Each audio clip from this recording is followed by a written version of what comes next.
हरे कृष्णा। आप सबका स्वागत है मेरे इस YouTube चैनल कृष्ण की ओर पर। आज की वीडियो में मैं आप सबके लिए माघ मास की कथा का 7वां अध्याय लेकर आई हूँ। अगर आपको मेरी ये वीडियो अच्छी लगे तो मेरी वीडियो को लाइक और शेयर कीजिएगा और मेरे चैनल को सब्सक्राइब कीजिएगा और बेल आइकन दबाना मत भूलिएगा ताकि मेरी हर आने वाली वीडियो की नोटिफिकेशन आपको सबसे पहले मिलती रहे। तो आइए कथा को शुरू करते हैं। बोलिए श्री कृष्ण भगवान की जय। माघ मास की जय। 7वां अध्याय। दत्तात्रेय जी बोले, चित्रगुप्त ने जब आलोचना की तब यमराज ने दूतों को आज्ञा दी कि एक को तो घोर नरक में ले जाओ जहाँ कठिन दुख होता है और दूसरे को स्वर्ग में रखो जहाँ उत्तम सुखों के भोग है। आज्ञा पाकर दूतों ने कहा कि हे राजेंद्र, बड़े भाई को तो रोरक नरक में फेंका और छोटे को से उत्तम दूत बोला कि विकुंडल, मेरे साथ स्वर्ग में चलकर अपने कर्मों से किए हुए दिव्य भोगों को तुम भोगो। यह सुनकर हृदय में संशय रखकर विकुंडल ने कहा कि हे दूत, मैं तुमसे पूछता हूँ कि हम दोनों ने एक ही कुल में पैदा होकर बराबर ही कार्य किए थे।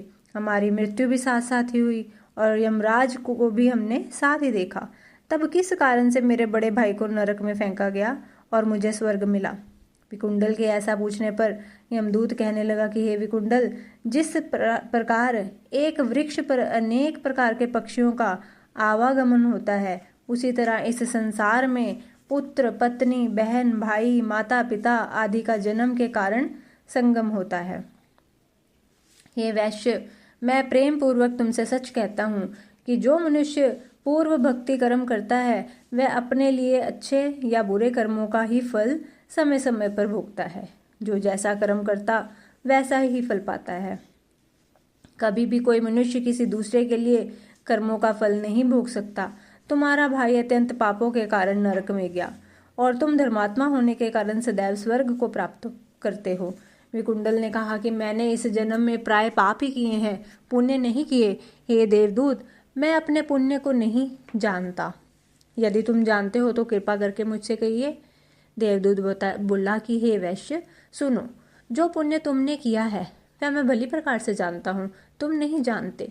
हरिमित्र का पुत्र सुमित्र वेदी पाठी ब्राह्मण थे। यमुना जी के तट पर उसका आश्रम था। हे वैश्यवर, उसकी तुमसे मित्रता हो गई थी। उसके साथ तुमने 2 बार माघ मास में निर्मल यमुना जी के जल में स्नान किया था, जिससे हे वैश्य श्रेष्ठ, तुम सब पापों से मुक्त हो गए और तुमने स्वर्ग को प्राप्त किया। तुम इस पुण्य के प्रभाव से स्वर्ग में चिरकाल तक आनंद भोगोगे और तुम्हारा भाई नरक में यम द्वारा दुख सहेगा। 80 पत्थरों से काटा जाएगा, मोहरों से ताड़ित किया जाएगा, चट्टान पर पीसा जाएगा और अंगारों से भूना जाएगा। दत्तात्रेय जी बोले, इस तरह दूत की बात सुनकर मैं भाई के दुख से दुखी हुआ। उसका शरीर पुलकायमान हो गया।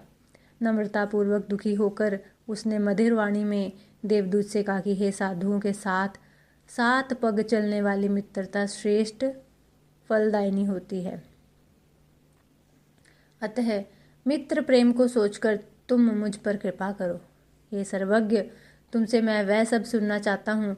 कृपा करके कहो कि किस कर्म से मनुष्य यमलोक को नहीं देखते तथा बुरी गति को प्राप्त नहीं होते। बोलिए श्री कृष्ण भगवान की जय। माघ मास की जय। अगर आपको मेरी ये वीडियो अच्छी लगे तो कमेंट करके ज़रूर बताइएगा। मिलते हैं अपनी अगली वीडियो के साथ, तब तक के लिए हरे कृष्णा।